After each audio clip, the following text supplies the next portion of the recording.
दोस्तों में हिमा आ गई फिर से एक दिलचस्प कहानी लेकर।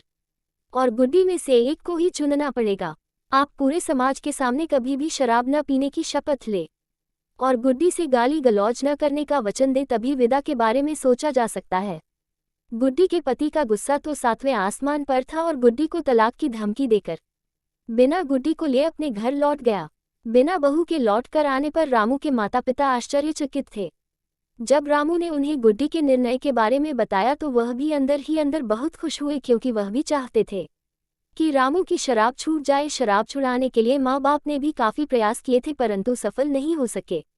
2-4 दिन तो रामू गुड्डी से तलाक के बारे में सोचता रहा, परंतु रात होते ही उसे गुड्डी की याद आने लगती।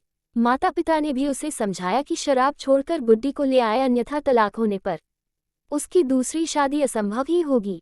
लगभग 1 सप्ताह बाद उसने अपने माता पिता को शराब छोड़ने का आश्वासन दिया और पंचायत करके गुड्डी को लाने के लिए कहा। माता पिता तो यह चाहते ही थे और उन्होंने तुरंत 4-5 रिश्तेदारों को बुलाया और रामू को लेकर गुड्डी के घर पहुंच गए।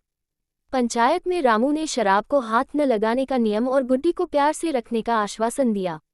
ये सुनकर गुड्डी के माँ बाप, भाई भाभी तथा सभी रिश्तेदार बहुत खुश हुए। रामू के माँ बाप अंदर ही अंदर भगवान गुड्डी तथा गुड्डी की भाभी को धन्यवाद दे रहे थे।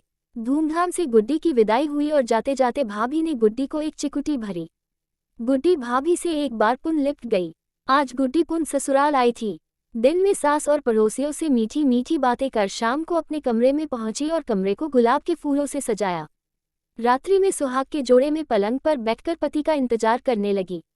मेज पर केसर के दूध का गिलास उसने पहले ही रख लिया था।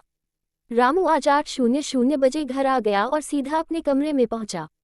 आज उसके हाथ में चमेली के फूलों का गजरा था और मुंह से पान की खुशबू आ रही थी। कमरे में घुसते ही उसने कुंडी बंद की और गुड्डी के बालों में गजरा लगाकर गुड्डी को चूम लिया।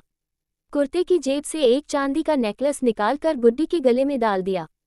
गुड्डी भी रामू के सीने से चिपक कर आज को ही अपनी वास्तविक सुहागरात मान रही थी।